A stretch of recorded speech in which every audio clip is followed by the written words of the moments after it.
Adding to the magazine capacity of your shotgun by using a magazine extension tube is easy to do.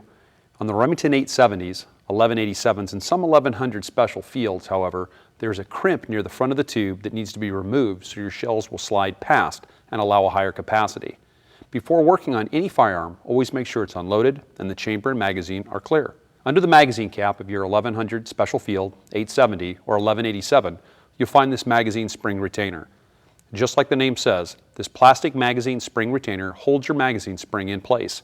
But that's not all. The serrations on top lock into serrations on the bottom of the original factory magazine cap and keep it from unintentionally unscrewing. Inside the magazine tube are two raised crimps that capture the retainer. To remove your magazine spring retainer, place a large flathead screwdriver in the top of the retainer. Push it down past the crimps, turn it 90 degrees, and the retainer will come out along with the magazine spring. Be careful when you do this, however, because the spring or retainer can come out with some force. Now it's the raised crimp inside the magazine tube that will prevent you from getting shells to go past this point in the magazine tube. So you'll need to flatten those crimps to get the full benefit of your magazine extension. Now you may have heard that you can file these crimps out, and you can, but to get them flush with the magazine walls for reliable feeding, you'll need to remove so much metal that you'll put holes in your magazine tube, and then you run the risk of getting dirt inside your magazine. The Brownells Magazine Tube Dent Razor is a dual-purpose tool that can fix dents in your magazine tube and also remove these crimps. To remove the crimps, first remove your barrel and then clean out the magazine tube to remove any dirt that may cause the dent razor to stick. Make sure you don't lose the follower.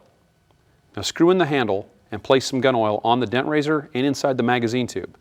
Rest the buttstock against something solid and push the dent razor into the magazine tube, then use a brass hammer to tap the dent razor further into the tube and push the crimps out. Before installing the new magazine tube, you may need to trim the new magazine spring to length. Most manufacturers ship only one length spring for all their different length tubes. Typically, a good place to start is to cut the spring so that it's 12 to 14 inches longer than the total combined length of the installed magazine tube. Now install the barrel, then the follower, if you removed it, the new magazine spring, and the extension. We recommend installing a magazine tube connector to help secure the magazine extension tube if one wasn't provided. This will prevent the tube from coming loose. Finally, function check your shotgun with dummy rounds to make sure the rounds aren't sticking in the magazine tube and you can load to full capacity. If you come up short on the number of rounds that will fit, then you may need to cut an inch or two off the magazine spring. All right, go ahead.